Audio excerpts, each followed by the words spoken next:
Mari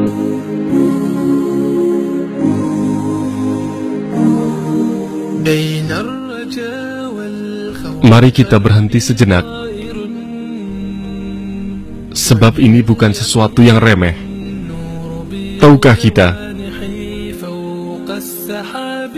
apa sebabnya sampai Abu Hurairah radhiyallahu ta'ala anhu berkata, sesungguhnya ada seseorang yang sholat 60 tahun, tapi sholatnya tak ada yang diterima. Lalu ditanyakan padanya, bagaimana hal itu terjadi? Beliau menjawab, sebab ia tak pernah sempurna sujudnya, maupun rukuknya, berdirinya, maupun kehusyuannya.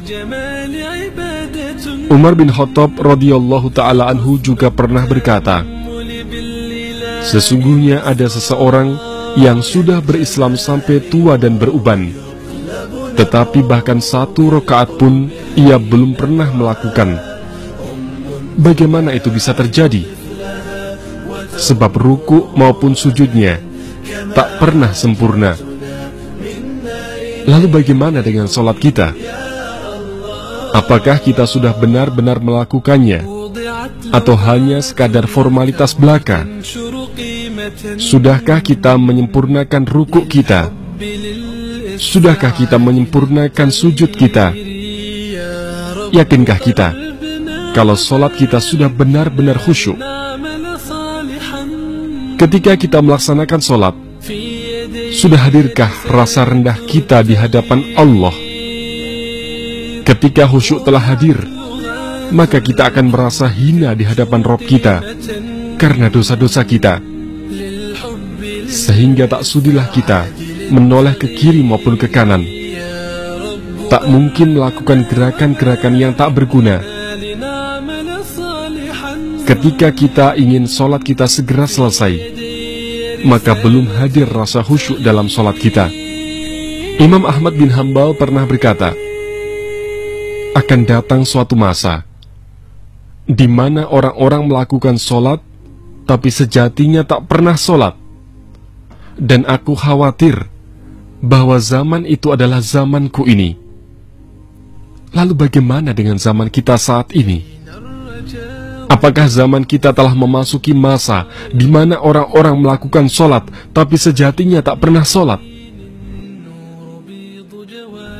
Duhai yang mulia, bagaimana pula jika engkau saksikan zaman kami ini? Imam Ghazali pernah berkata, sesungguhnya ada seseorang yang bersujud, dan ia menyangka dengan sujudnya ia sedang mendekat kepada Allah. Demi Allah, kalau saja dosa dari sujud ini ditampakkan, akan binasa seluruh penduduk negeri. Bagaimana hal itu terjadi? Sebab ia sujud di hadapan Tuhannya, tapi ingatannya sibuk dengan dunia dan segala isinya. Nabi SAW bersabda, waju'ilat qurratu aini fis shalah, dan Allah jadikan penenang diriku dalam sholat. Pernahkah kita merasakan ketenangan diri di dalam sholat 2 rakaat kita?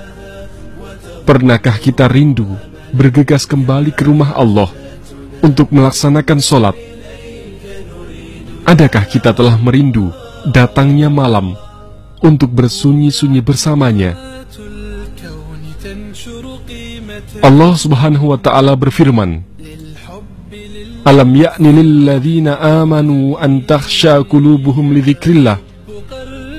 Belumkah tiba masanya bagi orang-orang beriman untuk khusyuk hatinya ingat kepada Allah? Ibnu Mas'ud berkata, berjarak 4 tahun lamanya antara Islam kami dengan turunnya ayat itu. Saat Allah menegur kami yang tak berlaku khusyuk, lalu kami menangis karenanya. Setelahnya kami pergi keluar dan saling mengingatkan dengan ayat itu, hingga kami temui orang-orang yang menangis tergugu karenanya.